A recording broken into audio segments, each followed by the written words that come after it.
Shalom familia, que el Eterno los bendiga. Una vez más, les saluda el Rey William Castro. Muchas bendiciones a todos, a los hermanos aquí presentes y a los que nos están viendo y nos verán a través de nuestras redes sociales. Hoy vamos a iniciar el último tema del seminario de Descubriendo la Verdad.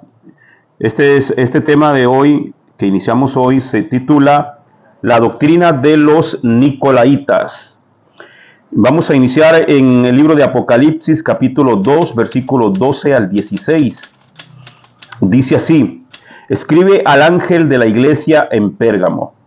Así dice el que tiene la espada aguda de doble filo: yo sé dónde vives y dónde está el trono de Satanás. Sin embargo, te mantienes fiel a mi nombre y no has negado mi fe, ni siquiera cuando Antipas, mi testigo fiel, lo mataron en esa ciudad donde vive Satanás. Pero tengo algunas cosas contra ti.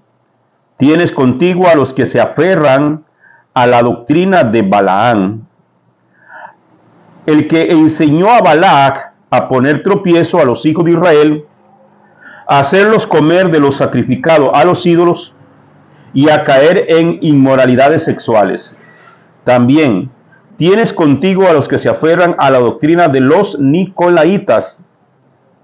Así que arrepiéntete, de lo contrario pronto vendré a ti y con la espada de mi boca pelearé contra ellos. Bien, este es uno de los pasajes un poquito que los que se conocen como pasajes oscuros, por el sentido de que no hay mucha información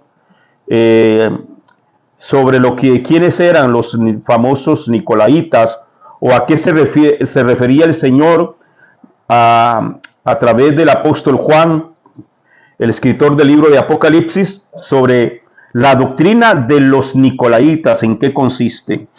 El Señor está hablando aquí. Este es el famoso mensaje a las 7 iglesias. Le está hablando acá a la iglesia de Pérgamo, ¿verdad? Que tiene algunas cosas que se mantienen allí donde mora Satanás. La palabra Satanás aquí en el hebreo es Hasatán, que significa el adversario. O sea, el nombre Hasatán es un título, no es un nombre personal. En griego es el diabolos, que se tradujo al español como diablos. O sea, diablo, Satanás viene a significar lo mismo, que es el adversario. Entonces, podría estarse refiriendo a alguien en particular que está haciendo oposición a la obra del Eterno. Todo aquel que se opone a la obra del Eterno es un Hasatán, o sea, es un adversario. Amén. Bien, entonces, para ir entendiendo esto, el concepto de gentiles. En el diccionario Strong, la palabra gentil es el H1471 y se dice Goyim, y significa nación extranjera. De aquí gentil también, figurativamente, manada de animales o enjambre de langosta, gentil, gente gentil, nación, campo, pueblo, los paganos y pueblos no judíos. Esos son lo que significa la palabra gentil. En el hebreo, Goyim. Los judíos en el tiempo de Yeshua utilizaban el término gentiles para referirse a los otros pueblos, pero lo hacían equiparables a los animales.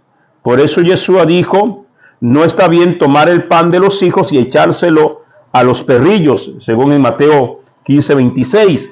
Entonces, la palabra que se está utilizando allí es Goyim, que eran considerados perros. Todo aquel, y la palabra gentil es alguien que no está dentro del pacto del Eterno que hizo con Abraham y su descendencia. Un concepto muy usado es creer que un gentil es uno que no es judío. Entonces, si tú dices que un gentil es uno que no es de Israel, eso está equivocado, porque también hay israelitas gentiles. Por ejemplo, los de la casa de Efraín. Los de la casa de Efraín se convirtieron en gentiles, dejaron de ser parte del pueblo de Dios. Entonces, para tener un concepto más claro, gentil, amados hermanos, es toda aquella persona que no está viviendo acorde a lo que dice la Torá, que no está viviendo de acorde a lo que dice la Escritura y no se está dejando llevar por lo que dice la ley del Eterno. Eso es un goyín, eso es un gentil. No precisamente simplemente porque sea uno no nacido en Israel, porque hay en la actualidad hay muchos israelitas que están viviendo como goyín, ¿verdad? No se están dejando llevar por lo que dice la Escritura. Hay dos tipos de gentiles. El gentil pagano, que es el mundano en general, el que anda en el mundo, el que oye la palabra y no le importa, y la casa de Israel o la casa de Efraín, que son las ovejas perdidas. Si usted dice que es un gentil, entonces se está identificando como un extranjero, uno que no pertenece al pueblo de Elohim, al pueblo de Dios, y nosotros ya no somos extranjeros ni advenedizos, dice la Escritura.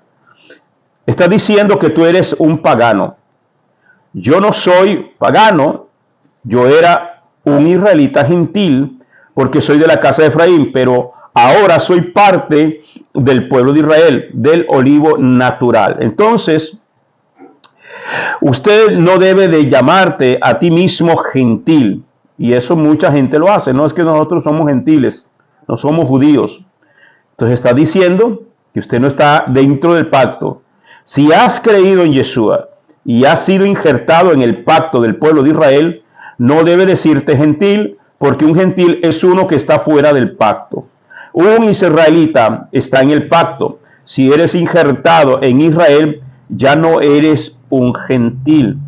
Ya no eres un extranjero ni un advenedizo, un extraño. Ahora formamos parte del pacto. Eres un hijo de Elohim. La última orden de Yeshua, antes de Yeshua salir o partir hacia el cielo, él dijo varias cosas. Número 1, Marcos capítulo 16, verso 15. Marcos 16, 15. Y les dijo: vayan por todo el mundo y prediquen el evangelio a toda criatura. Esa fue la orden establecida por Yeshua. Vayan a predicar por todo el mundo. Hechos 1:8. Pero recibiréis poder cuando haya venido sobre vosotros el Espíritu Santo, y seréis mis testigos en Jerusalén, en toda Judea, en Samaria y hasta lo último de la tierra. Hasta lo último de la tierra. Entonces, Yeshua había dado una orden que fueran a todo el mundo a predicar el evangelio. Sin embargo, los apóstoles no fueron a todo el mundo originalmente. Por cerca de 10 años después de la resurrección de Yeshua, solo predicaban en Jerusalén y exclusivamente solo a los judíos. Ellos no se movieron de allí.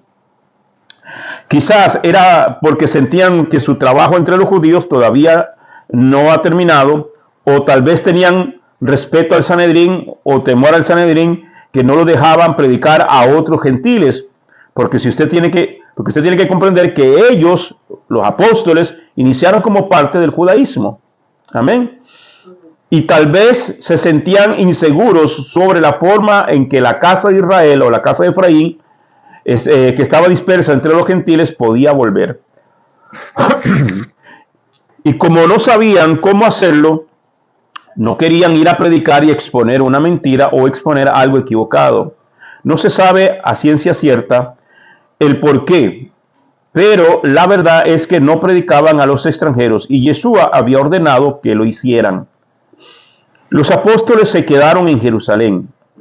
Hechos capítulo 5, versículos 12 al 16 dice: por mano de los apóstoles se realizaban muchas señales y prodigios entre el pueblo, y estaban todos unánimes en el pórtico de Salomón. Pero ninguno de los demás se atrevía a juntarse con ellos. Sin embargo, el pueblo los tenía en gran estima. Y más creyentes en el Señor, multitud de hombres y mujeres se añadían constantemente al número de ellos, a tal punto que aún sacaban los enfermos a las calles y los tendían en lechos y camillas para que al pasar Pedro, siquiera su sombra cayera sobre alguno de ellos. También la gente de las ciudades en los alrededores de Jerusalén, o sea, en todo Judea, acudía trayendo enfermos y atormentados por espíritus inmundos, y todos eran sanados. Ellos seguían en Jerusalén, pero en Judea, en la región donde Jerusalén se encontraba, empezaba a escucharlos. Entonces estaba cumpliendo la profecía de Yeshua: serán mis testigos en Jerusalén, en toda Judea, luego en Samaria y luego hasta lo último de la tierra. Pero ellos no salían de Jerusalén, y eso no era la orden de Yeshua.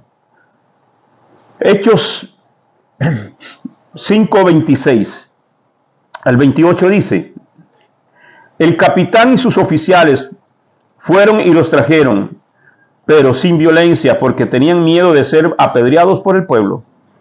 Los condujeron al Sanedrín, donde el Cohen Hagadol, el sumo sacerdote, les demandó: nosotros les dimos órdenes estrictas de no enseñar en ese nombre. Miren, aquí han llenado a Jerusalén con sus enseñanzas. Además, están determinados a hacernos responsables por la muerte de ese hombre. Entonces, aquí vemos que ellos, dice, llenaron Jerusalén con las enseñanzas. Por todo Jerusalén, por toda Judea, ellos estaban predicando allí, pero no salían de esa región. 5:42 de Hechos. Y ni por un solo día, ya fuera en el templo o en casas particulares, dejaron de enseñar y proclamar las buenas noticias que Yeshua es el Mesías. Todos los días. ¿Qué tal uno reunir a la congregación todos los días? ¿Verdad? Yeshua dijo: serán mis testigos en Jerusalén, en Judea, en Samaria y en lo último de la tierra. ¿Y qué pasó? Se quedaron en Jerusalén. ¿Qué pasa cuando el Eterno da una orden y nosotros no la cumplimos? No hacemos lo que Él dijo. Cuando Adonai te dice: expándete, y te quedas y te pasa lo que le pasó a Abraham y a Lot. Adonai le dice a Abraham: vete de tu tierra y de tus parientes, de tu parentela, pero se llevó a Lot. Y luego se hicieron ricos los dos, y después no sabían qué hacer porque vivían juntos y no les alcanzaba la comida para los animales. Entonces tuvieron que dividirse. A veces, cuando nosotros no cumplimos con el mandato del Eterno, siempre va a traer consecuencias graves. La primera discrepancia, Hechos capítulo 6:1. En aquellos días, como creciera el número de los discípulos, hubo murmuración de los griegos contra los hebreos, de que las viudas de aquellos eran desatendidas en la distribución diaria. Entonces, esta la tomé precisamente de la Reina Valera del 60, porque aquí hay una cuestión de traducción que nos hace creer otra cosa. Porque cuando entendemos de los griegos, estamos pensando que son griegos como tal, ¿verdad? Pero vamos a ver. Dijimos al principio que ellos le predicaban nada más a los judíos. Entonces, ¿por qué ahí dice que hubo murmuración de los griegos contra los hebreos? De que las viudas de los griegos eran desatendidas. No le predicaban a gentiles, solo a judíos. Entonces, ¿por qué Lucas menciona la palabra griegos? Se lo respondo dándole esta misma cita en otras versiones para ver un poco más claro el concepto de la frase griegos. En la versión BIM, versión israelita nazarena 2011, esta misma cita bíblica de Hechos 6:1 dice: en aquellos días, cuando se estaban multiplicando el número de los discípulos, surgió una queja de parte de los judíos, ahí dice yahuditas, está hablando de los judíos helenistas contra los judíos hebreos. ¿Ok? Decían: a sus viudas las descuidaban en la distribución diaria. Decían que a sus viudas las descuidaban en la distribución diaria. Ok, esto dice, ya lo entendimos un poquito más, está hablando de mismos judíos, ok, pero dice judíos griegos y judíos hebreos. Vamos a verlo en la Torá viviente. La Biblia Torá viviente, esta misma cita bíblica, Hechos 6.1 dice: en estos días, cuando el número de Talmidín, discípulos, estaba creciendo, los Yehudim de habla griega, judíos que hablaban griego, empezaron a quejarse contra los que hablan hebreo, que sus viudas estaban siendo desatendidas en la distribución diaria. Entonces, vemos que eran judíos que hablaban griego. Dices, y también los griegos se quejaron, pero no puede decir que eran griegos porque se supone que los griegos no conocían el evangelio, porque solamente los judíos escuchaban el mensaje. Los griegos son los gentiles. El término griego es un término que muchas veces se utiliza en general para referirse a todos los gentiles. Y si los apóstoles solo le predicaban a los judíos y no a los gentiles, no a los griegos, porque entonces los griegos estarían quejándose. Había un tipo de judío que no hablaba arameo, que era el idioma en ese entonces. Habían unos judíos que hablaban en griego, y estos judíos que hablaban en griego, el idioma griego, que se habían convertido al camino de Yeshua, se estaban quejando de que a sus viudas no les daban de comer en la distribución diaria que los apóstoles mandaban hacer. Entonces, judíos griegos y judíos hebreos, ¿qué es esto? Número 1, los helenistas son judíos que habían vivido fuera de Palestina, influidos por la cultura griega, y disponían en Jerusalén de sinagogas particulares en las que se le leía la Torá en griego. Ellos leían la versión del Tanaj, de la Septuaginta, que es la traducción al griego. Estos eran judíos bilingües. Ellos eran como más modernos porque hablaban el idioma mundial en ese momento. En la actualidad, ¿cuál es el idioma mundial? El inglés, ¿ok? Entonces, el idioma griego en aquella época de los apóstoles era como decir el inglés de hoy, ¿verdad? Era el idioma popular, era el idioma del comercio. Entonces, ese era, por eso es que habían judíos que hablaban en griego. Número 2, los hebreos son los judíos que todavía habían vivido en su tierra, en Judea. O sea, ellos no habían salido de su región. Hablaban en arameo, que era el idioma del país en ese entonces. Los judíos que hablaban en arameo también hablaban hebreo, solamente que el hebreo lo utilizaban para leer la Torá, porque el hebreo es el idioma Kadosh.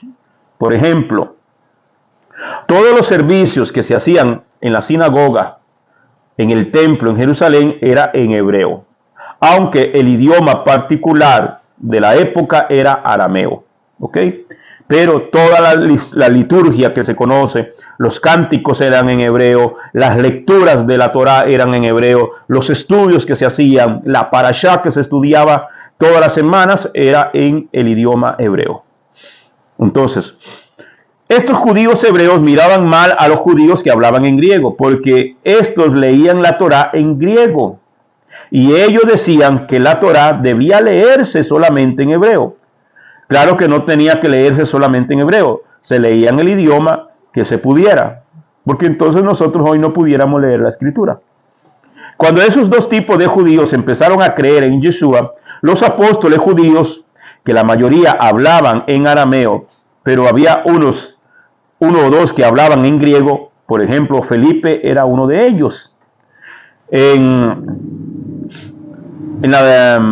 Juan capítulo 12, versículos 20 al 21 dice, Juan 12, 20 dice, entre aquellos, que subieron a adorar en la festividad, habían unos griegos. Ellos se acercaron a Felipe, el que era de Bethsaida, en Galilea, con una petición: Señor, ellos dijeron, queremos ver a Yeshua. Felipe es un hombre de habla griega. Si usted no conoce esto, no va a saber ni por qué se peleaban. La diferencia era en que las viudas de los que eran helenistas estaban siendo desatendidas. Esto está en Hechos 6, 1 al 6, como ya leímos hace un rato. Juan, yo tengo 12, 20, 21. Ajá, 12, 20, 21, sí. Ok, entonces, los diáconos de habla griega. Estamos en la página 211. La respuesta de los apóstoles al establecer el oficio del diácono, aunque eran muchos más que solo servidores de mesas, demuestran un acto bastante diplomático. Los nombres de los 7 designados indican que todos eran judíos de habla griega. ¿Qué es lo que hacen los apóstoles? Como se hace esa discrepancia, que las viudas de aquellos que hablaban en griego no les estaban dando de comer, se hacían recolectas entre el pueblo para que se distribuyera entre las viudas y los huérfanos. Entonces, la parte esa que hablaban griego, como que a ellas no les estaba llegando la ayuda. Entonces, esos discípulos que habían creído en Yeshua, pero que no hablaban arameo, no hablaban hebreo, hablaban griego, aún siendo judíos, ellos reclaman de que sus viudas están siendo desatendidas, no les están dando de comer. Entonces, hacen un acuerdo salomónico, ¿verdad? Entran en un acuerdo que ellos, aquellos que están allá, que hablan griego, escojan ellos diáconos, servidores. Vamos a verlo. Hechos capítulo 6, verso 5 al 6. Lo que ellos dijeron fue aceptado por todos en la reunión. Eligieron a Esteban, un hombre lleno de fe y del Ruach HaKodesh, del Espíritu Santo, a Felipe, a Prócoro, Nicanor, Timón, Parmenás y Nicolás. Si hay alguna hermana que está embarazada y no ha encontrado nombre, ahí tiene bastantes. Entonces dice a Nicolás, quien era un prosélito de Antioquía, y presentaron estos hombres a los emisarios, que oraron e impusieron sus manos sobre ellos. Todos ellos eran nombres griegos. Quiere decir que estos 7 varones que se levantaron como servidores de las mesas de las familias helenistas no le servían a los hebreos, le servían solamente a la facción helenista, el grupo de los que hablaban griego, a la facción griega, porque hablaban griego. Estos varones no solamente eran servidores que nada más se encargaban de las mesas, eran los administradores de las finanzas de los griegos, de los helenistas, y los apóstoles eran los administradores de las finanzas, posiblemente, o con otro grupo más específico, de la finanza de los hebreos. En otras palabras, los apóstoles les otorgaron a los de la minoría griega autoridad total para resolver sus propios problemas. Viene la persecución después de Esteban. Esteban, uno de los 7 diáconos, empieza a predicar y lo matan. Y Pablo consentía en la muerte. Después de que murió Esteban, Pablo empezó a perseguir a los creyentes en Yeshua.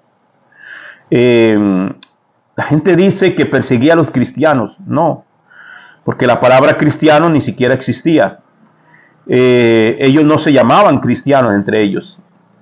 Ese título de cristianos de hecho no está en los originales. Ellos se llamaban los del camino, los Haderek en hebreo, Haderek, los del camino. Entonces, Hechos capítulo 8, Hechos 8, 1 y verso 4.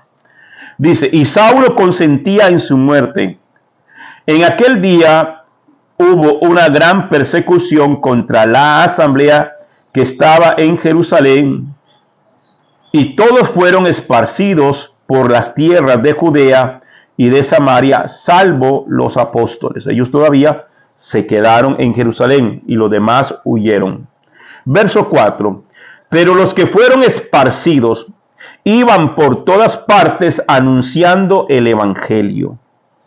Vemos entonces que Elohim tuvo que permitir una persecución para que se salieran de Jerusalén, porque Yeshua les había dicho: me serán testigos en Jerusalén, en toda Judea, en Samaria y hasta lo último de la tierra. Pero se habían quedado solo en Jerusalén. El Eterno permitió que mataran a Esteban para que comenzara la persecución y solo así salieron de Jerusalén. Todos los creyentes, incluidos todos los diáconos y todos los demás, se fueron. Nada más se quedaron en Jerusalén los apóstoles, y a donde iban empezaron a predicar el evangelio de Yeshua. Los persiguieron, pero ellos siguieron predicando. Los samaritanos oyen el evangelio. Ya los que hemos venido estudiando toda esta línea sabemos quiénes son los samaritanos. ¿Quiénes eran los samaritanos?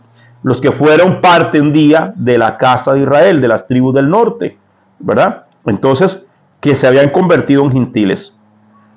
Entonces, el evangelio comenzó a llegar a esos que un día fueron parte de Israel. Hechos capítulo 8, versos 5 al 6 y verso 14. Felipe bajó a una ciudad de Samaria y les predicaba a Mesías, o sea, les predicaba de Yeshua.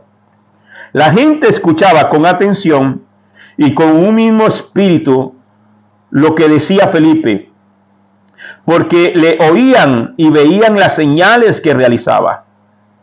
Al enterarse los apóstoles que estaban, verso 14, al enterarse los apóstoles que estaban en Jerusalén de que Samaria había aceptado la palabra de Elohim, les enviaron a Pedro y a Juan.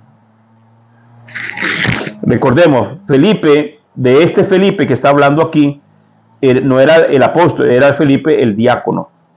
Le comenzó a hablar, comenzó a predicar, un servidor de mesas.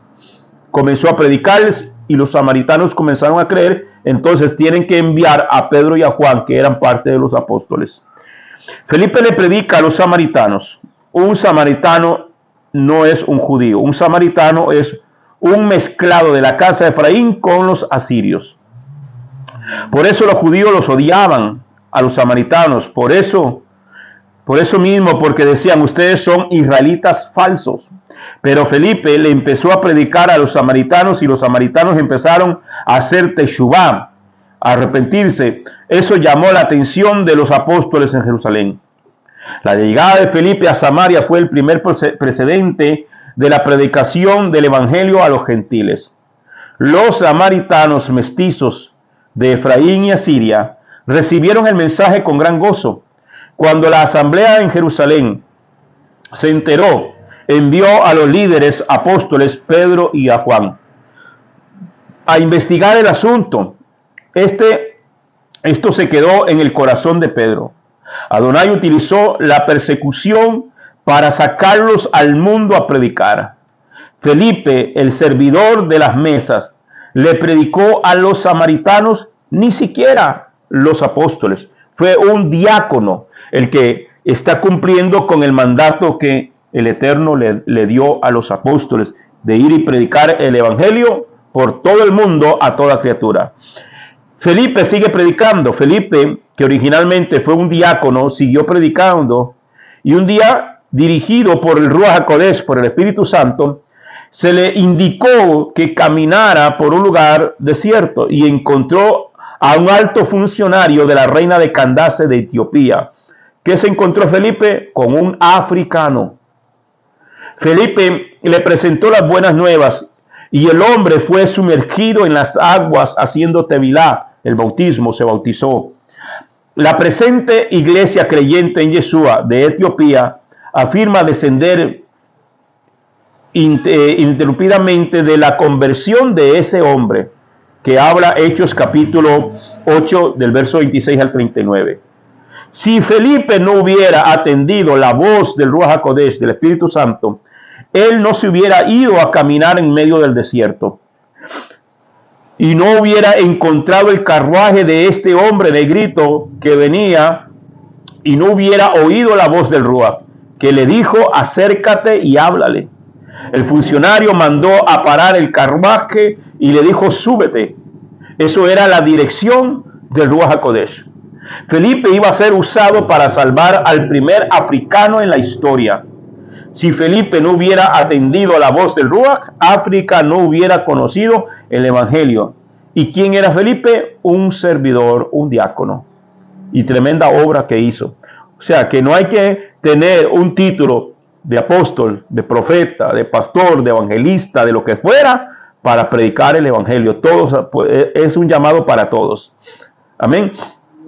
La conversión de Pablo. Hechos capítulo 9, versículo del 1 al 6. Entre tanto, Saulo, respirando todavía amenazas y muerte contra los discípulos del Señor, se presentó al sumo sacerdote y le pidió cartas para las sinagogas de Damasco, para que si encontraba algunos seguidores del camino, hombres o mujeres, los pudiera llevar atados a Jerusalén.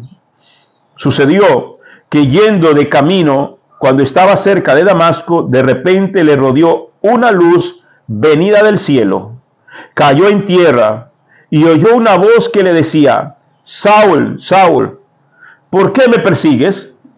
Él respondió, ¿quién eres, Señor? Y él, yo soy Yeshua, a quien tú persigues. Pero levántate, entra en la ciudad y se te dirá lo que debes hacer.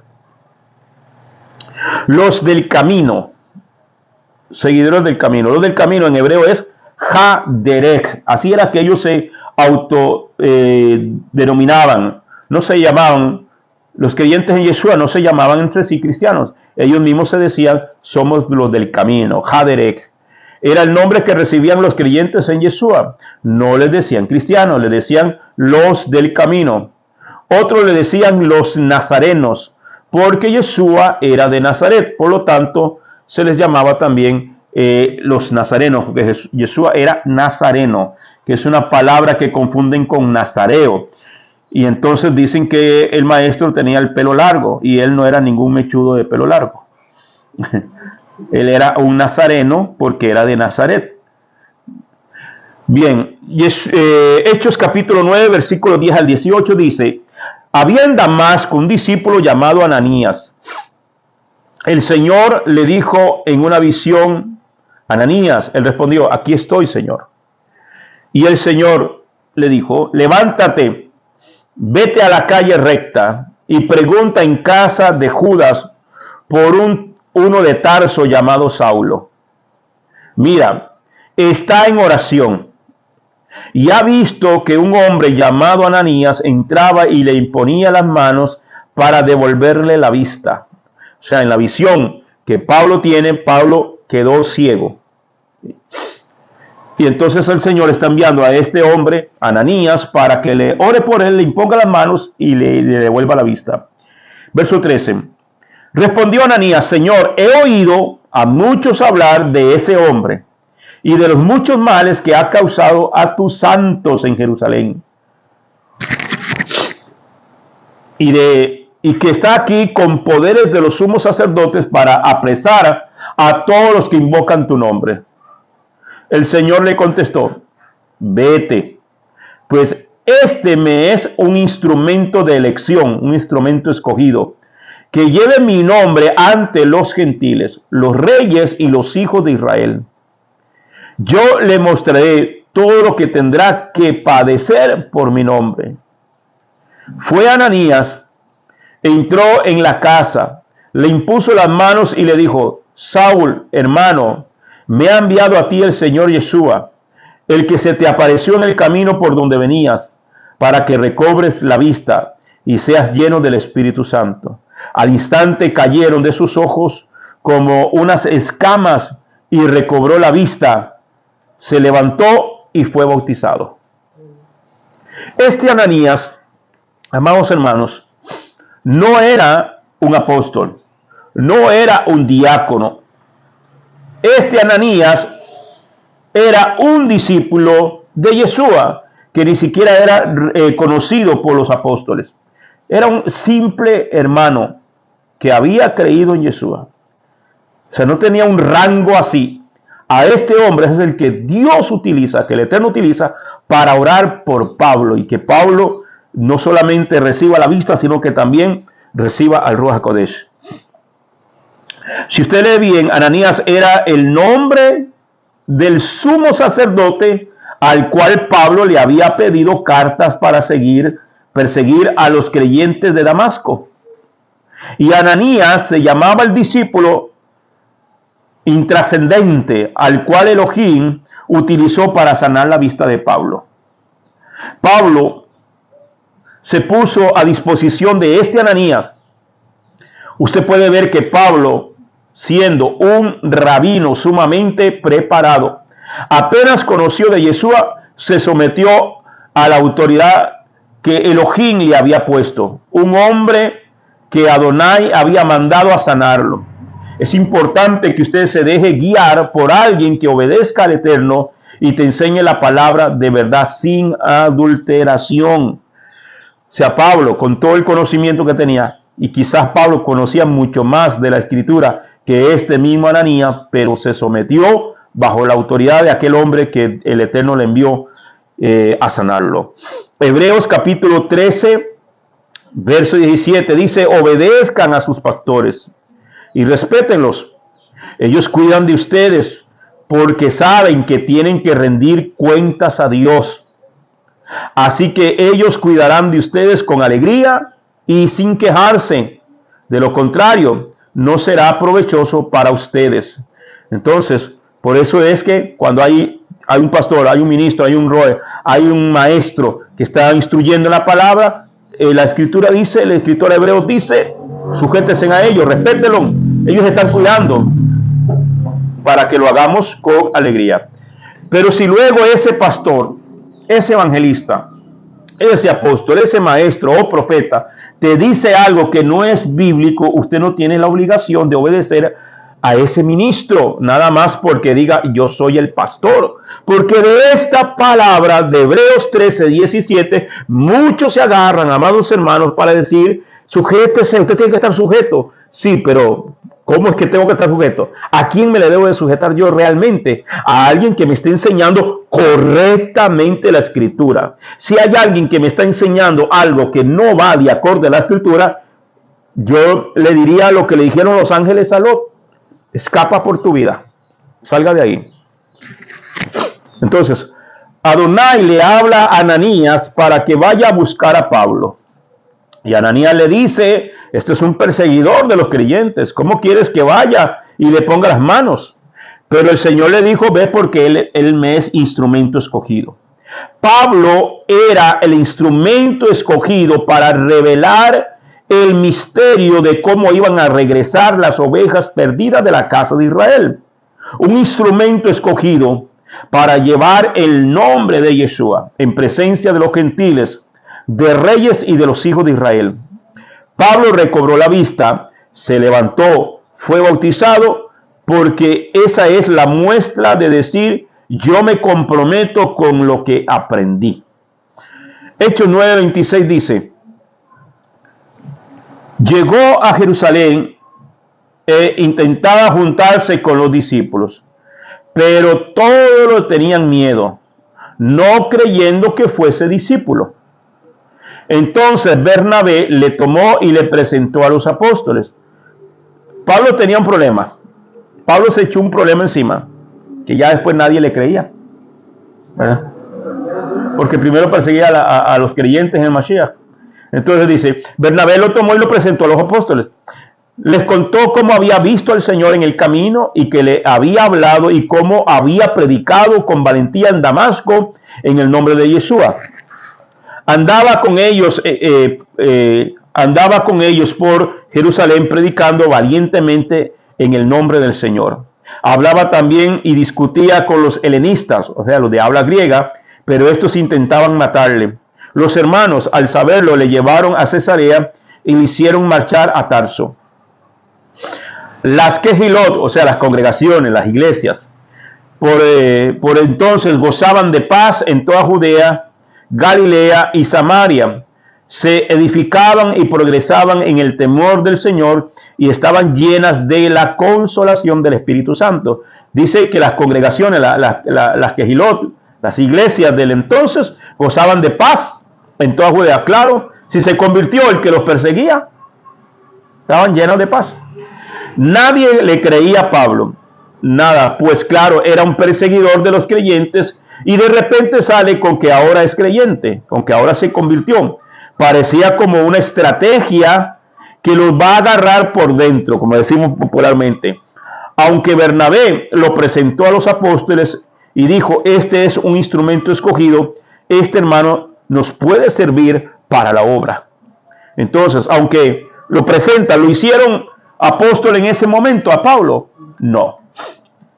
Aunque Pablo tenía profundidad de conocimiento, fue alumno del mejor rabino que existía, Gamaliel. Y Pablo era el mejor alumno que se puede imaginar. Y aún a él no le pusieron en el ministerio de buenas a primeras. Porque no se puede poner en el ministerio a alguien que esté iniciando. Tiene que llevar un proceso. Lo que el mismo apóstol Pablo lo dijo en 1 de Timoteo 3, del 1 al 7. La siguiente declaración es digna de confianza. Si alguno aspira a convertirse en líder de la iglesia, desea una posición honorable. Por esta razón, un líder de la iglesia debe ser un hombre que lleve una vida intachable. Debe serle fiel a su esposa. Debe tener control propio, vivir sabiamente y tener una buena reputación. Con agrado debe recibir visitas y huéspedes en su casa y también debe tener la capacidad de enseñar. No debe emborracharse ni ser violento. Debe ser amable. No debe buscar pleitos ni amar el dinero. Debe dirigir bien a su propia familia y que sus hijos lo respeten y lo obedezcan. Pues si un hombre no puede dirigir a los de su propia casa, ¿cómo podrá cuidar de la iglesia de Dios? Un líder de la iglesia no debe de ser un nuevo creyente porque podría volverse orgulloso y el diablo lo haría caer. Además, la gente que no es de la iglesia debe hablar bien de él para que no sea deshonrado y caiga en la trampa del diablo. Requisitos para todos aquellos que quieren ser servidores del Señor en la congregación. Entre los requisitos para ser un ministro, no puedes poner a un recién convertido a predicar. No importa que tanto sepa de la palabra. No puedes poner a predicar a alguien que no sabe de lo que está hablando. Sin experiencia, porque si no hay experiencia, entonces va a haber solamente palabrería. Aunque esté bien de corazón, pero va a hacer caer a la gente en equivocaciones y luego el que es inexperto y que dice, yo soy recién convertido, pero ahora ya estoy de líder predicando, eso lo puede llenar de orgullo, y eso lo hemos visto, y empezar a tambalearse, y por eso ni siquiera a Pablo lo hicieron apóstol. Pasaron 14 años antes que Pablo fuese llamado como apóstol, el profeta. Él fue profeta y era maestro en la ciudad de Antioquía. Y estando ahí con Bernabé, Adonai dijo, apártenme a Bernabé y a Saulo para la obra que les tengo. Y ahí lo mandaron como apóstol. O sea, hasta 14 años después, hasta que el Espíritu Santo habló, fue que Pablo surgió como apóstol.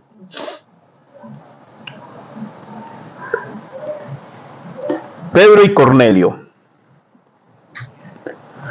Dice, en Hechos capítulo 10, verso del 1 al 6, esta palabra es clave.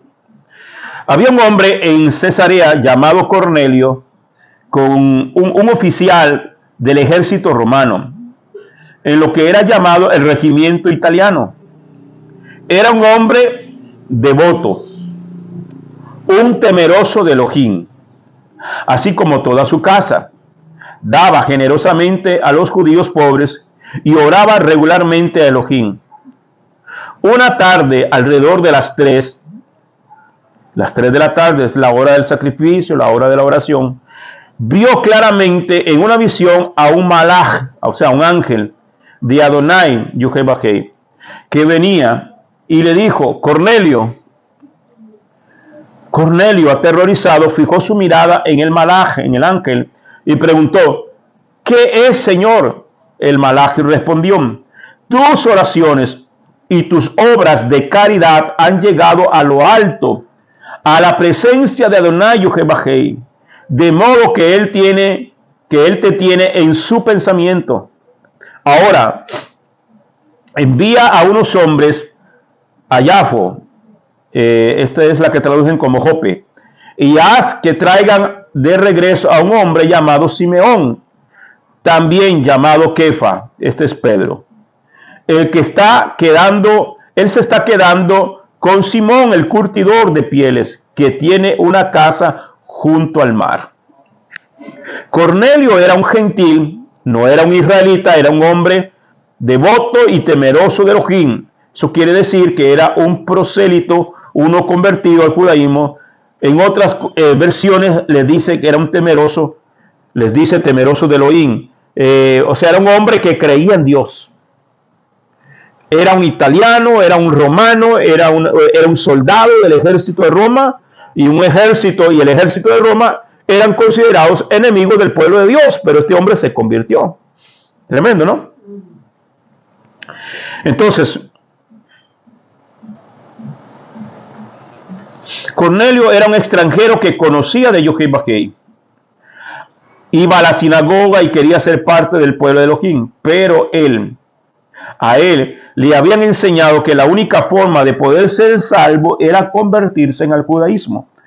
Él no sabía nada de la casa de Efraín, él solamente obedecía a la voz del Espíritu en su corazón. ¿Cuántos fuimos así? Teníamos un corazón sincero, pero no sabíamos nada. Él era un gentil que estaba yendo por un camino desviado, pero que Adonai lo había preparado desde antes de la fundación del mundo para ser salvo y para que su testimonio fuera relatado por todos los tiempos. Por eso es que esta historia de Cornelio, quien era un hombre caritativo, es importante. No es para que digamos que los gentiles son salvos por las obras. No, porque si fuéramos salvos por las obras, entonces toda la Biblia estaría mal. Porque esto contradice la Escritura. Es un caso específico y no fue salvo por las obras. Solamente que Elohim recordó que este hombre bueno era un hombre sincero, al cual se le estaba desviando, pero Adonai le dio la posibilidad de que conociera la verdad. Ahora viene la famosa visión de el apóstol Pedro con el mata y come. Hechos capítulo 10, verso 9 al 16. Al día siguiente, alrededor del mediodía, mientras ellos, o sea, esto ocurre después que Cornelio tiene la visión con el ángel o el encuentro con el ángel. Dice, al día siguiente, alrededor del mediodía, mientras ellos iban de camino, se acercaban a la ciudad, o sea, los hombres que Cornelio mandó a traer por orden del ángel a Pedro. Kefa subió a la azotea de la casa a orar. Empezó a sentir hambre y quería algo de comer, pero cuando estaban preparando la comida, cayó en un trance, en un éxtasis, dice la otra versión, en el cual vio el cielo abierto y algo que lucía como una sábana grande siendo bajada a tierra por sus 4 puntas, en la cual había toda clase de cuadrúpedos, criaturas que se arrastran y aves silvestres. Entonces una voz le dijo, levántate Kefa, levántate Pedro, mata y come. Pero Kefa dijo, no Adón, no Señor, absolutamente no, yo nunca he comido alimento inmundo o tefit común. La voz le habló una segunda vez, deja de tratar como inmundo lo que Adonai Yehuvah ha limpiado. Esto sucedió 3 veces e inmediatamente la sábana fue llevada al cielo. Este es uno de los pasajes más mal interpretados. Pedro ve un lienzo que baja del cielo y trae reptiles, víboras, lagartos, ranas, elefantes, buitres, opilotes, cerdo, murciélagos, traía, esto como que suena al restaurante chino, pero no, traía de todo tipo de animales, que en el libro de Levítico capítulo 11 Elohim dice que no debes comer. Es lo que había en ese lienzo, todo lo que había, lo que la Biblia dice, no comas, era lo que Pedro estaba viendo. Por eso cuando la voz le dice, Pedro, levántate, mata y come, no, nunca he comido cosa inmunda o común. Nunca quiere decir que en todo el tiempo que él caminó con Yeshua, desde su infancia, él nunca, incluyendo el tiempo que caminó con Yeshua, nunca comieron. Nunca comió, aún después de la muerte y resurrección de Yeshua, él nunca comió cosas inmundas. Porque la gente dice que con la muerte de Cristo el Señor limpió todo, y no es así. Entonces, en ese lienzo no había vacas, no había pollos, no había animales limpios, no había corderos, no había cabritos, solamente había animales inmundos, animales que Elohim considera animales no comestibles. O sea, no son considerados como alimentos. La voz en el cielo le dice a Pedro, levántate, mata y come. Pedro dice, Señor, yo no puedo hacer eso porque si lo hago, yo estaría quebrantando la Torá. Estaría rompiendo el mandamiento que tú me diste a mí y yo no voy a romper el mandamiento que tú me diste. Yo no voy a comer lo que tú ya dijiste que es inmundo. En este caso, Pedro estaba actuando correctamente. Entonces, la voz dice, no llames común o inmundo lo que yo ya santifiqué. Y la gente dice desde el púlpito, amén, aleluya, gloria a Dios. Podemos comer de todo. Entonces, número 1, la voz, cuando le dice, no llames común o inmundo lo que yo ya santifiqué, pero en ningún momento dice que santificó los animales inmundos. Ahí no está hablando de los animales. Recordemos, es una visión. Y las visiones y los sueños no se pueden interpretar como algo literal. Por ejemplo, Faraón soñó con 7 vacas gordas y 7 vacas flacas, ¿sí o no? Ok. ¿Eran literalmente reales esas vacas? No. ¿De qué se trataba? De años. Estaba hablando de años. Años, las vacas representaban años. Vio espigas robustas y otras raquíticas. Eran confirmando lo de los 7 años de abundancia y los 7 años de hambruna que vendrían. Entonces, no se podía tomar literal como que eran vacas. Ok, pero estaba utilizando animales para referirse a otra cosa. Entonces, la visión del lienzo no es para tomarse literalmente lo que equivocadamente hemos hecho o hicimos y muchos hacen todavía, tomar esa visión de Pedro como algo literal. Porque Elohim no estaba hablando de los animales, estaba usando un mandamiento que él estableció en su Torá y que Pedro conocía muy bien porque lo iba a mandar a predicarle a unos gentiles, a los cuales los judíos por tradición consideraban a los gentiles igual a los animales. Dijimos que la palabra goyim significaba, entre otras cosas, manada de animales. ¿Ok? Lo vimos al principio, ¿verdad? Pedro no sabía nada que iban estos hombres, pero solamente sabía que tenía hambre y miraba animales inmundos. Y él decía, yo no voy a comer de esos animales por más hambre que tenga, ¿verdad? Son animales inmundos. Y Adonai le dice, no diga que... no me digas si son inmundos, lo que yo ya llamo santo. Él estaba meditando y no lo entendía hasta que la voz le dice, ahí vienen unos hombres a buscarte, ve con ellos. Entonces, cuando llega a la casa de Cornelio, él comprendió la visión. O sea, Pedro tuvo la visión 3 veces y no la entendió. ¿Cuántas veces hemos tenido un sueño nosotros y no lo entendemos? ¿Cuántas veces los que han tenido visión, hemos tenido alguna visión y en el momento no la comprendimos? Hasta que luego, más adelante, el Señor utiliza algo o a alguien para que nosotros podamos entender el sueño o la visión. Eso fue lo que le pasó a Pedro. Pedro sabía que no lo iban a obligar a comer animales inmundos porque la Torá dice que no. Entonces él dice, ¿y qué significará esto? O sea, él decía, Yo sé que no es de comer animales, pero esto tiene un significado que no lo entiendo. Hasta que llega a la casa de Cornelio. Vamos a verlo. Hechos 10, 25 al 28. Cuando Kefa entró a la casa, Cornelio salió a su encuentro y se postró a sus pies. Pedro le alzó y dijo: levántate, yo mismo soy un hombre, solo un hombre. O sea, Pedro, siendo un hombre de Dios, no permitió que Cornelio lo adorara como que si fuera algo divino, como que si fuera un Dios.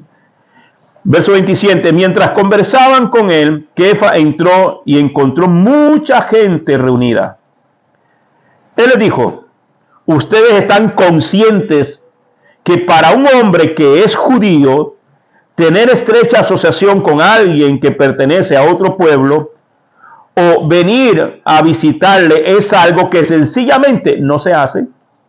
Pero Adonai Yuhei Bajei me ha mostrado que no llame a otros hombres comunes o inmundos. ¿Cuándo le dijo que no llame a otros hombres comunes o inmundos? Pedro entendió la visión de que estaba hablando de los goyín, que estaba hablando de los gentiles, que el judaísmo que Pedro le había aprendido decía que los goyín eran animales. Ahí está clarito. El problema es que cuando leemos solamente una partecita y no leemos el contexto, vamos a sacar fuera de contexto y hacemos falsas doctrinas, lo que se ha generado dentro de las congregaciones en muchas. Entonces, Pedro pudo decir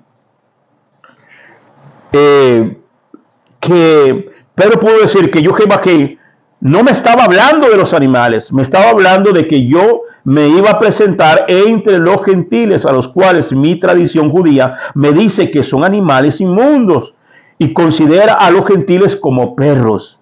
Entonces, en ningún momento la visión se trató de la comida. No se trató de comida, no se trató de animales, se trató de personas. Elohim no está diciendo que te puedes ir a comer bien a gusto unos chicharrones o una sopa de iguana, ni unos camarones al ajillo, porque eso no es bíblico. A las personas que nos estarán viendo por primera vez, le invito a que se lea Levíticos capítulo 11. Porque entonces el Señor estaría rompiendo su propio mandamiento. Los animales impuros no se comen. Nosotros no debemos comer esas cosas simplemente. Mateo capítulo 5, versos 17 al 20. Porque de este pasaje de Pedro, de Hechos 10, la gente dice que ya el Señor cambió la ley. Pero vamos a ver qué dijo el mismo Yeshua. Mateo 5, 17 al 20. No pase por su mente que he venido a declarar anuladas las leyes de la Torá o los profetas. No he venido para anularlas, sino a revelarles la interpretación correcta y a cumplirlas en plenitud. Porque en verdad les digo que hasta que pasen el cielo y la tierra, ni una yud, ni una virgulilla, una cos, pasarán de la Torá, hasta que todo se haya cumplido. De manera que cualquiera que desobedezca el menor de estos misbot, de estos mandamientos, y enseña a otros, será llamado muy pequeño en el reino de los cielos. Pero cualquiera que los obedezca y enseñe a los hombres cómo obedecerlos, será llamado grande en el reino de los cielos. Cualquiera que los obedezca y los enseñe, será llamado grande en el reino de los cielos. Pero si hay alguien que enseña lo contrario y hace lo contrario a lo que dice la Torá, será llamado muy pequeño. Verso 20. Porque les digo que si su discernimiento y obediencia a los preceptos no es mayor que la de los intérpretes de la Torá y de los perushim, de los fariseos, de ningún modo entrarán en el reino de los cielos. Entonces, ahí está. El Señor no vino a quitar nada. Él vino simplemente a darle cumplimiento. Amén. Vamos a terminar con el relato de Cornelio y aquí terminamos y la próxima semana seguiremos. Fueron llenos del Ruach HaKodesh, del Espíritu Santo. Hechos 10, 44 y 48. Kefa todavía estaba hablando de todas estas cosas cuando el Ruach HaKodesh cayó sobre todos los que escuchaban el mensaje, todos los creyentes de la facción de la circuncisión que acompañaban a Kefa se quedaron pasmados que el don del Ruach HaKodesh estaba también siendo derramado sobre los goyim, los gentiles, porque les oían hablar en lenguas y alabar a Adonai, Yuhebajé. La reacción de Kefa fue: ¿hay alguno que esté preparado para prohibir que esta gente se sumerja en agua? Después de todo, han recibido al Ruach HaKodesh, al igual que nosotros. Y él ordenó que todos fueran sumergidos en el nombre de Yeshua HaMashiach. Después le pidieron a Kefa que se quedara unos días más. Mire qué tremendo. Un solo servicio de enseñanza.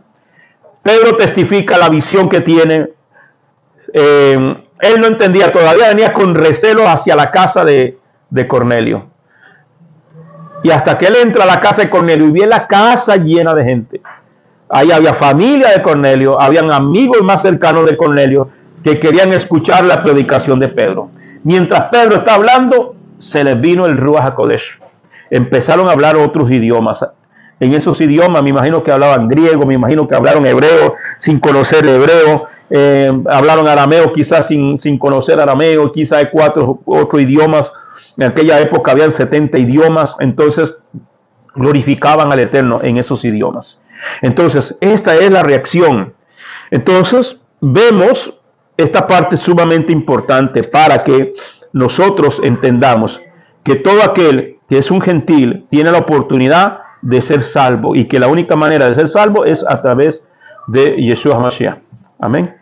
Bien, amados, así que yo espero que se encuentren alegres y contentos y que esta pequeña porción de hoy sea de mucha bendición. Así que el Eterno me los bendiga a todos los que están allá en las redes sociales. Ahí en YouTube van a encontrar toda la información también. Pueden comunicarse conmigo. Si quieren también el PDF, con mucho gusto se los voy a hacer llegar. Shalom a todos, bendiciones.